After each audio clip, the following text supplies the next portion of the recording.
பத்மநாபபுரம் கோயில் கூட தமிழர்களுடைய கோயில் தான். இன்றைக்கு இவங்கெல்லாம் மேல் சாதி, நான் ஆண்ட சாதி, இந்த சாதி இந்த சாதின்னு பேசுறாங்களே, இந்த 4 குடியில நீ எந்த சாதிடான்னு இப்ப கேளுங்க பார்ப்போம். மாட்டு மூத்திரம் குடிக்கிறவங்க எல்லாம் மேல் சாதியான், மாட்டுக்கறி தூண்டுறவங்க கீழ் சாதியான். இதே மோடி குஜராத்தில் இருக்கிற ராஜாவை பரராஜாவை போய் பார்க்கலன்னு சொல்ல பாப்போம். தேர்தல் நேரம், தேர்தல் பிரச்சாரத்தில் மத ரீதியான இன ரீதியான உருவாக்குற மாதிரி இவங்க 2 பேரும் பேசியிருக்கிறாங்களே. தேர்தல் ஆணையம் என்ன நடவடிக்கை எடுத்திருக்கு?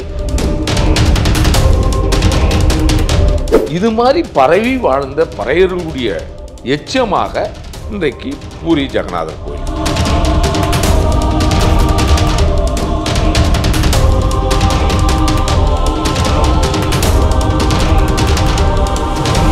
Study in Singapore, Mauritius. Easy entry to Canada, UK, Europe, Australia, New Zealand. For admission contact 7904-710-512. லகரம் பாய்ஸ் உறவுகளுக்கு வணக்கம். இன்றைக்கு தமிழர் சேனை கட்சியின் தலைவர் எரிமலை ராமச்சந்திரன் அவர்களை சந்தித்து பூரி ஜெகநாத் கோயிலோட வரலாறு குறித்து பேச போகிறோம். ஐயா வணக்கம். ஐயா வணக்கம். பூரி ஜெகநாத் கோயிலோட கருவூலம் சாவி தமிழ்நாட்டில் இருக்குன்னு சொல்லி மோடி ஒரு சர்ச்சையை எழுப்பினார். நம்ம அதை தாண்டி அந்த கோயிலில் அப்படி என்ன வரலாறு இருக்குது? அந்த கோயிலோட வரலாறுகள் என்ன? இல்லை, அது சவரபாசு அப்படின்ற ஒரு பறையர். அவர் சவரபாசுன்னு ஒரு பறையர் நீலக்கல்லான ஜெகநாதரை வச்சு வழிபடுறார் அந்த பொருளில்.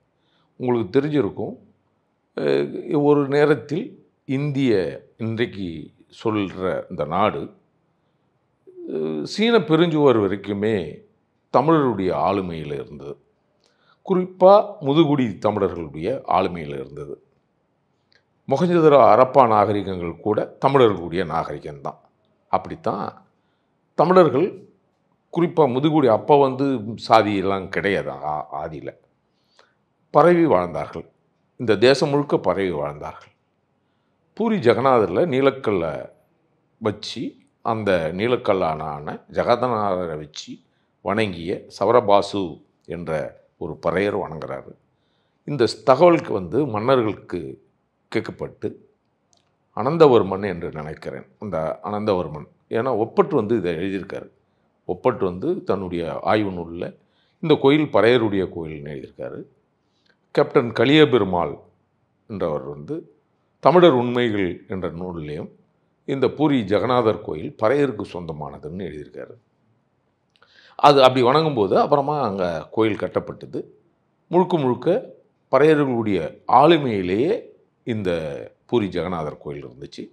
அதனுடைய நீட்சியாக அங்கே கோரக்கர் சித்தர் பீடம், அந்த கோரக்கர் சித்தரை போற்றி ஒரு பீடம் இருந்துச்சு. அந்த பீடத்தினுடைய ஆள்கள் இன்றைக்கு ஆட்சியாளரெல்லாம் இருக்கிறாங்க பூரி ஜெகநாதர் கோயிலில்.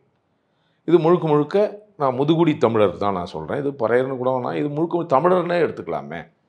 அப்போது சிவன் என்பவன் எல்லாராலும் ஏற்றுக்கொள்ளப்பட்டது. சிவன் ஒரு பறையன் அப்படின்னு சொல்லப்படுது. அப்போது நாகரிகம் என்பது தெற்கிலிருந்து வடக்கு நோக்கி போனது. அப்போது தென்னாடுடைய சிவனையை போற்றின்னு தான் சொல்கிறான். தென்னாடுடைய சிவனையை போற்றினா என்ன அர்த்தம்? தென்னாட்டில் பிறந்த பறையனே போற்றி. அப்படி தான் பறையர் என்ற சொல் தமிழனையும் குறிக்கும். பறையர் என்றால் தமிழன் என்ற பொருள்படும். ஆதி காலத்தில் தமிழன் என்ற சொல் வருவதற்கு முன்னே பறையன் என்றுதான் ஆளப்பட்டது. அந்த கோயிலில் அந்த நிர்வாகத்தை ஒரு பி.கே. பாண்டியன் என்கின்ற ஒரு ஐஏஎஸ் ஆஃபீஸர், அவரை நேருக்கு நேர் சொல்ல திறன் இல்லாத இந்த பாரதிய ஜனதா கட்சியினுடைய பொறுப்பாளராக இருக்கிற, மத்திய அமைச்சராக இருக்கிற அமித்ஷா போன்றவர்கள், பிரதமராக இருக்கிற மோடி போன்றவர்கள் எல்லாம் தமிழர்களை கொச்சப்படுத்தி இது பேசுகிறாங்க. இது மட்டும்தானா அப்படி நீங்கள் பார்த்தீங்கன்னா, இந்திய முழுக்க பறையர்கள் கட்டுப்பாட்டில் இருந்த பல்வேறு கோயில் இருக்குது. எந்தெந்த கோயில்? இப்போ நீங்கள் முக்கியமான கோயில் தமிழ்நாட்டில் இந்த திருவாரூர் கோயில் பறையர் கட்டுப்பாட்டில் இருந்தது. இன்றைக்கும் அங்கே மதியான பறையர்கள் அப்படின்னு யானை ஏறும் பெரும்பறையன் அப்படின்னு சொல்லப்படுற அந்த கோயில் திருவாரூர் இங்கே இருக்கிற பெரிய தேரை கொண்டது. அங்கே மணித்தண்டு புள்ளத்தண்டுன்னு ஒரு இதயம் துடிப்பது போல் இன்று வரை பறையர்கள் தான் அந்த தேரை கட்டுறாங்க. தேர் வருகின்ற போது, அசைந்து ஆடுகின்ற போது இதயம் துடிப்பது போலே வந்து திருவாரூர் கோயில் இருக்கும். இப்போ சமீபத்தில் கேரளாவில் திருவனந்தபுரத்தில் வந்து பத்மநாப சுவாமி கோயில் பார்த்துருக்கீங்களா? கேள்விப்பட்டிருக்கீங்களா? எவ்வளோ பறையர்கள் இருந்த பொருட்கள் நிறைய எடுத்தாங்கல்ல, அந்த கோயிலும் பறையருடைய கோயில் தான். பறையர்கள் வந்து முதுகுடி தமிழர்களான பறையர்கள் அதெல்லாம் உரிமை கொண்டாடல. ஏன் கொண்டாடாத விட்டுட்டாங்க? அதுக்குண்டான சான்றுகள் இருக்குது. பத்மநாபபுரம் கோயில் கூட பறையர்களுடைய கோயில் தான். பறையர்ன்றதை விட தமிழர்களுடைய கோயில் தான். இன்றைக்கு அது சேரநாடா கேரளாவாக மாறி போயிருக்கு. சேரநாட்டில் இருந்தது. இதில் நம்ம என்ன சொல்ல வரோம் அப்படின்னா, பிரதமருக்கும் இந்த அமித்ஷாவுக்கும் குஜராத்தில் இருந்தவர்களுக்கு உண்மையிலேயே இந்திய வரலாறை படித்திருக்கிறார்களா என்ற ஐயம் இங்கே இருக்குது. படித்திருந்தார்னா பழமையான வரலாறுகளை, இந்திய நாட்டினுடைய பெருமைகளை, இந்திய நாட்டினுடைய இருக்கிற கோயில்களுடைய தல வரலாறுகளை ஆய்வு செய்து வந்திருந்தாங்கன்னா இவங்களுக்கு வந்து இந்த கோயில் வந்து தமிழர்கிட்ட சாவி இருக்கான்ற இந்த மாதிரி பேச்சே வந்திருக்காது. இப்போ நீங்கள் பேசும்போது சொன்னீங்க வந்து பூரி ஜெகநாத் கோயில், திருவாரூர் கோயில், பத்மநாபர் கோயிலில் வந்து பறையர்கள் கட்டுப்பாட்டில் இருந்துன்னு சொல்கிறீங்க. ஆனால் இங்கே பறையர் அரசியல் குறித்து பேசுகிறவங்க பெரும்பான்மையானவர் வந்து பௌத்தந்தான் பறையர்களுக்கான ஒரு மதம், சமணம் தான் அவங்களுக்கு வந்துச்சு அப்படிங்கிற மாதிரிலாம் பேசுகிறாங்களா? அப்படிங்கும்போது எப்படி இந்த கோயிலெலாம் கட்டுப்பாட்டில் இருந்திருக்கும்? இல்லை, தொடக்க புத்தம், பௌத்தம் என்பது வடக்கு போகும்போது பௌத்தம் ஆகும். ஏற்கனவே இது புத்தம். இந்த சித்தார்த்த புத்தன் பிறப்பதற்கு முன்பே 24 புத்தர்கள் இருக்கிறாங்க. அதில் ஒரு புத்தர் பேர் சாம்பவ புத்தர்னு இருக்கார். யாருன்னா வரலாறு படித்தவங்கள கேட்க சொல்லுங்க. ஆதி பகவான். இங்கே சமணத்துலேயும் அதே மாதிரி தான். இங்கே எப்படி சாம்பவ புத்தன்னு புத்தத்தில் சொல்கிறோம், அதே போல் சாம்பவநாதர் அப்படின்னு சொல்லி சமணத்தில் சொல்லும். இங்கே தமிழ்நாட்டில் தோன்றிய சமணம் வடக்கில் போகும்போது சைனமாக போகும், ஜைன மதமாக போகும். இங்கே தமிழ்நாட்டில் பிறந்த புத்தம் வடக்கில் போகும்போது பௌத்தமாக போச்சு. சித்தார்த்த புத்தனுக்கு தீட்சை கொடுத்ததே பர ஆசிவகநாதர். அவர்கிட்ட தான் இவங்க 2 பேருமே அந்த நேரத்தில் மகாவீரரும் இங்கே இருக்கிற சொல்லப்படுகின்ற சித்தார்த்த புத்தரும் தீட்சை வாங்கினதே பர ஆசிவகநாதர். அந்த பர ஆசிவகநாதரை இப்போ இவங்க எப்படி பேசுவாங்கன்னா பார்ச்சிவநாதர் அப்படின்னு சொல்லுவாங்க. அப்போ இங்கே தமிழ்நாட்டில் தோன்றிய இந்த மார்க்கங்கள் அத்தனையும் இதற்கு முன்னாடியே என்ன இருந்துச்சு அப்படின்னா, நம்ம ஆசீவக கோட்பாட்டில் இருந்த தமிழர்கள், சிவனியத்தை ஏற்றுக்கொண்ட தமிழர்கள், சிவபெருமானே பறையன்னு எல்லா ஆய்வும் சொல்லுது. உலகம் முழுக்க லிங்க வழிபாடு இன்றைக்கு இருப்பதற்கு காரணம், எங்கெல்லாம் பறையர்கள் வாழ்ந்தாரோ அவனுடைய அடையாளமாக உலகம் முழுக்க இன்னைக்கு லிங்கங்கள் இருக்கு. இன்னைக்கு நிறைய கோயில் எடுத்தீங்கன்னா அங்கே இருக்கு. இப்போ வாரணாசின்னு இப்போ இந்த மோடி இவங்கெல்லாம் சொல்கிறாங்களே, அது பேர் பரநாசின்னு தான் அதை சொல்லப்பட்டுச்சு ஒரு காலத்தை. வரலாற்று பேர் வாரணாசி அப்படின்னு தான் சொல்லப்பட்டது. இந்த வரலாறெல்லாம் இந்த அமித்ஷா மோடி எல்லாம் படிக்கலை. இவங்க வந்த விதம் இருக்குல்ல, இவங்க வந்து ஒரு கட்டமைப்பு 4 வர்ண கோட்பாட்டில் நாம் வந்து பிராமணியம், அது முதல் குடி, தலையில் பிறந்தவன், தோளில் பிறந்தவன், வயிற்றில் பிறந்தவன், பாதத்தில் பிறந்தவன், இந்த வரலாறை மட்டும் வர்ண கோட்பாடுகளை மட்டுமே படித்துட்டு வந்து இவர்கள் வந்து வளர்றான். வர்ண கோட்பாடை உருவாக்கியது யாருன்னா அவன் பிளேட்டோ. கிரேக்கன் தான் முதல்ல வர்ணத்தை கொண்டு வந்தவன். இந்த அடிப்படை அறிவு கூட இவர்களுக்கு இல்லை. பிளேட்டோ என்ன சொல்கிறான், கிரேக்க நாட்டு அறிஞன் சொல்கிறான், நாங்கள் தங்கத்தில் செய்யப்பட்டவர்கள், அதனால் நாங்கள் சிகப்பாக இருக்கிறோன்னு அவன் சொல்லுவான். கிரேக்கம் சொன்னது. கிரேக்கத்தை பற்றி பேசுகிறான்னா பேச மாட்டான். இந்த வர்ண கோட்பாடு இங்கே வந்து அதனுடைய நீட்சியாக தான், இவங்க ஐரோப்பியா இதிலிருந்து வந்த நீட்சியாக தான் இவர்களெல்லாம் என்ன பண்ணுறான், நீ வந்து தலையில் பிறந்தவன், தோளில் பிறந்தவன், வயிற்றில் பிறந்தவன் சொல்கிறான். ஆனால் உண்மையிலேயே ஒரு மனிதனுக்கு பிறந்தவர்கள் மட்டுமே ஒட்டுமொத்தமாக தமிழ் குடிகள். அந்த காலத்தில் சாதி இல்லை, சாதி இல்லவே இல்லை.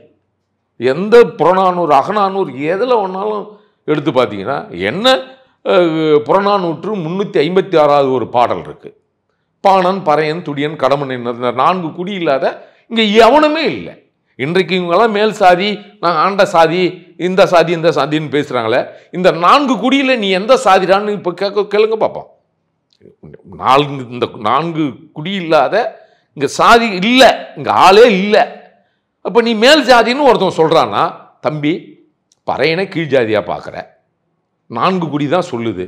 நீ அந்த 4 குடியில் பாணனா பறையனா துடியனா கடம்பனா யாரு?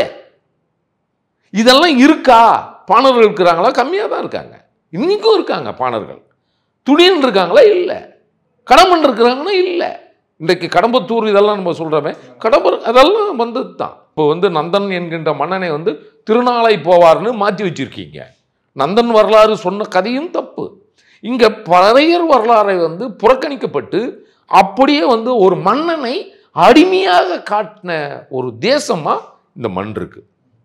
அப்போது இது மாதிரி பரவி வாழ்ந்த பறையர்களுடைய எச்சமாக இன்றைக்கு பூரி ஜெகநாதர் கோயில் இருக்கு. இந்த அடிப்படை வரலாறு தான் நீ வந்து தமிழங்கிட்ட இருக்கு அப்படின்னு சொன்னால், அதை சொல்கிறேன்னு சொன்னால், அப்போ தென்னிந்தியாவில் பேசுகிற அரசியலுக்கும் வட இந்தியாவில் பேசுகிற அரசியலுக்கும் மோடி ரட்ட வேஷம் போடுறாரா இல்லையா? அமித்ஷா ரட்ட வேஷம் போடுறாரா இல்லையா? இன்னொரு கேள்வி நீங்கள் முன்னாடியே பேசியிருப்பீங்க, தமிழன்னாலே வந்து பறையர் தான் அப்படின்னு சொல்லி பேசியிருப்பீங்க. இப்போ வட இந்தியாவில் இப்போ மோடியாக இருக்கட்டும் இல்லை அமித்ஷாவாக இருக்கட்டும் இல்லை வட இந்தியர்களுக்கு வந்து தமிழன் சொன்னால் அவங்க பார்வையிலையும் பறையராக தான் பார்க்குறாங்களா? அதனால தானே இப்போ இவர் PK பாண்டியன் என்ன பறையரா? இல்லை தமிழர். அவர் எப்படி பார்க்குறான்? அப்படி தான் பார்ப்பான். தமிழனாவே ஒரு தாழ்ந்தவன் போலவும், அதுவும் அறிவை மெய்யியல் கோட்பாட்டை கற்றுக் கொடுத்த, வாழ்வியலை சொல்லிக் கொடுத்த, வானியல் சாஸ்திரம் சொல்லிக் கொடுத்த, மனிதனுக்கு எதெல்லாம் பயன்படுமோ அத்தனையும் சொல்லிக் கொடுத்த தமிழர்களை வந்து நீ தாழ்த்தி பார்க்குற. உனக்கு என்ன நீ கண்டுபிடிச்சது என்ன? நீ இப்போ மாட்டு இறைச்சி பற்றியெல்லாம், மாட்டு மூத்திரம் குடிக்கிறவங்கெல்லாம் மேல் சாதியான், மாட்டுக்கறி தூண்டுறவங்க கீழ் சாதியான். மாட்டு மூத்திரம் குடிக்கிறான்ப்பா, அவன் கேட்டால் மேல் சாதின்றான். பால் குடிக்கிறவனா இடைநிலை சாதியான். நீங்கள் நுட்பமாக பார்த்தீங்கன்னா உண்மையிலே 7 வயசு வரைக்கும் தான் அந்த பால் வந்து மனிதனுக்கு கரெக்டாக பயன்படும். 7 வயசுக்கு மேலே பாலே குடிக்கக்கூடாது. பால் இந்த உடம்பை ஏற்றுக்காது. ஒரு மாட்டினுடைய ஒரு கண்ணுக்குட்டியினுடைய பாலை திருடி திங்கிறவன் வந்து மேல் சாதி. இது புரியுதா உங்களுக்கு? நான் என்ன சொல்ல வரேன்னு புரியுதா? இவனெல்லாம் மேல் சாதி. நீ மாட்டை வணங்குவ, மாடு கண்ணுக்குட்டி குடிக்கிற பாலை நீ திருடி குடிப்ப, ஆனால் நீ வந்து உத்தம புத்திரன். ஏன்னா உங்கள் பார்வையில் தப்பு இருக்கா இல்லையா? அப்போது மாடு என்பது இங்கே தமிழகத்தில் புறநானூறு அகநானூறு அந்த காலகட்டங்களிலே மாட்டை பலியிட்டு வணங்கினதா இங்கே கல்வெட்டு ஆவணங்கள் இங்கே இருக்கு. அப்போ மாடு ஒரு மிருகம் என்பது உணவுக்காக பலியிடப்பட்டிருக்கு. எருமை பலியிட்டிருக்காங்க. சிதம்பரம் நடராஜர் கோயில் இருக்குல்ல, பலிபீடம் இருக்குல்ல, பலிபீடத்தை அந்த மாட்டை வெட்டி பலியிட்டதா தரவுகள் இருக்கு. அப்போ மாட்டுக்கு பலியிட்டவன் எவனாவது மாட்டுக்கறி திங்காத இருந்திருப்பானா? அப்போ ஒரு காலத்தில் உணவா பயன்படுத்துச்சு. நீயும் உணவா பயன்படுத்துற. இப்போ யாரு இப்போ உலகத்துக்கு ஏற்றுமதி செய்கின்ற யாரெல்லாம் மாட்டு இறைச்சி சாப்பிட மாட்டான்னு உத்தம யோக்கிய சிகாமணிகளா பேசுறானோ அவர்கள் தான் உலகத்துக்கு மாட்டு இறைச்சி ஏற்றுமதி செய்திருக்கிறார்கள். மாட்டு இறைச்சி ஏற்றுமதி செய்வான், அது உயிர் கொலை இல்லை. மாடை தொட்டு கும்பிடுவான், மாட்டு மூத்திரத்தை குடிப்பான், மாட்டு சாணியை கரைச்சி ஜூஸ் போட்டு குடிக்கிறான். இப்பெல்லாம் ஏண்டா பாலை குடிக்கிறவன் மாட்டு பாலை திருடி, பால் தான் இருக்கிறதுலே ரத்தம். பச்சை ரத்தம் குடிக்கிறதுக்கும் பால் குடிக்கிறதுக்கும் ரெண்டும் ஒன்று தான். பாலும் ரத்தமும் வேற இல்லை. ஏண்டா அது வெள்ளையா மாறி இருக்கு, ஆனா மாட்டுனுடைய ரத்தத்தை தான் குடிக்கிற. கறியை விட ரொம்ப மோசமானது எது அப்படின்னா பால் தான். அப்ப நீங்க எல்லாம் பால் குடிப்பீங்க. அப்ப நீங்க எல்லாம் வந்து பால் குடிக்கிறவங்க எல்லாம் மாட்டு பால் குடிக்கிற, அது மாட்டு ரத்தத்தை குடிக்கிறவங்க எல்லாம் எப்படி வந்து மாட்டு இறைச்சியை பத்தி எல்லாம் பேச முடியாதுல்ல? எல்லா சாதியினரும் ஒரு காலத்தில் தமிழ்நாட்டில் இன்றைக்கு சாதியா பிரிந்து இருக்கிற எல்லா தமிழர்களும் மாட்டு இறைச்சி சாப்பிட்டுருக்கான். நம்ம பேசணும்னா பேசுவோம், ஆதாரத்தோட தரவுகளோட சங்க இலக்கிய பாடலோடவே பேசலாம். மாட்டு இறைச்சி உண்ணுவதும் பறை இசை எல்லா சாதியும் அடிச்சிருக்கான். இசை அது அந்த காலத்தில் இதெல்லாம் வந்து இப்பதான் இழிவுபடுத்தி பேசுறான். மிருகங்கள் விரட்டுவதற்கும் கூத்தன் எம்பெருமான ஆகிய சிவன் நாட்டியமே பறை இசை. ஒரு சிவன் ஆடின நாட்டத்துக்கே பறை இசைன்னு இருந்துக்கு அதை எப்படிடா நீ கொச்சப்படுத்துற? சிவனே பறையன் ஏண்டா, கோயிலில் இருக்கிற பறையன் சாமி உனக்கு தெரியுது, ரோட்ல வந்தா அவன் வந்து கீழ்ஜாதியா? என்ன உங்க பார்வை என்ன இது? இந்த விஷயங்கள் எல்லாம் இந்த மோடி அமித்ஷாவுக்கு தெரியல. ஏன் தெரியலன்னா, அங்க இருக்கிற இவர்களெல்லாம் தன்னை உயர்ந்தவர்களா வட இந்தியாவில் காட்டிக்கொள்கிறார். அங்கேயும் இன்றும் பறையர்கள் உயர்ந்த நிலையில் ராஜாவெல்லாம் வாழறான். ஆதாரம் கேட்டால் நான் ராஜாவோட பேச வைப்பேன். இதே மோடி குஜராத்தில் இருக்கிற ராஜாவை ராஜாவை போய் பார்க்கலன்னு சொல்ல பார்ப்பேன், ஆதாரத்தை நான் தூக்கி போடுறேன். அப்படிப்பட்ட ஒரு உயர்ந்த தமிழ்குடி. நான் கேட்கறது, பி.கே. பாண்டியன் என்ற ஒரு தமிழரை வந்து கொச்சப்படுத்தணும்னு நினைக்கிறது. அப்புறம் ஏன் இங்கே வந்து திருக்குறள் பேசினேன்? நீ ஏன் இங்கே வந்து ஓட்டு கேட்ட? தமிழன் தான் உனக்கு கெட்டவன், தமிழன் வந்து திருடன், தமிழன் வந்து இழிவானவன், தமிழன் வந்து எதுக்கும் பொருந்தாதவன். இந்த தேசம் என்பது தென்னிந்தியாவையும் சேர்த்து தமிழகத்தையும் சேர்த்து தான் அப்படின்னு அந்த புரிதல் இல்லை. அந்த புரிதல் இருந்திருந்தா இந்திய இறையாண்மைக்கு எதிராக பேசின இந்த மோடியும் அமித்ஷாவையும் கைது பண்ணியிருக்கணும். நீதிமன்றமே வந்திருக்கணும். நீதிமன்றமே தானா முன் வந்து இவங்க 2 பேரையும் கைது பண்ணியிருக்கணும். தேர்தல் ஆணையம் கைது பண்ணியிருக்கணும். தேர்தல் நேரம், தேர்தல் பிரச்சாரத்தில் மத ரீதியான சாதி மோதலை உருவாக்குற விதமாக இன ரீதியான உருவாக்குற மாதிரி இவங்க 2 பேரும் பேசியிருக்கிறாங்களே. தேர்தல் ஆணையம் என்ன நடவடிக்கை எடுத்திருக்கு? அப்ப தேர்தல் ஆணையம் வந்து நடுநிலையோடு இருக்கா அப்படின்னு நீங்க பாத்தீங்கன்னா இல்லைன்னு தானே நம்ம சொல்லுவோம் இல்லையா? அப்படிதானே? இவ்வளவு நேரம் உங்க நேரத்தை எங்களுக்காக சொல்லிட்டு மிக்க நன்றி.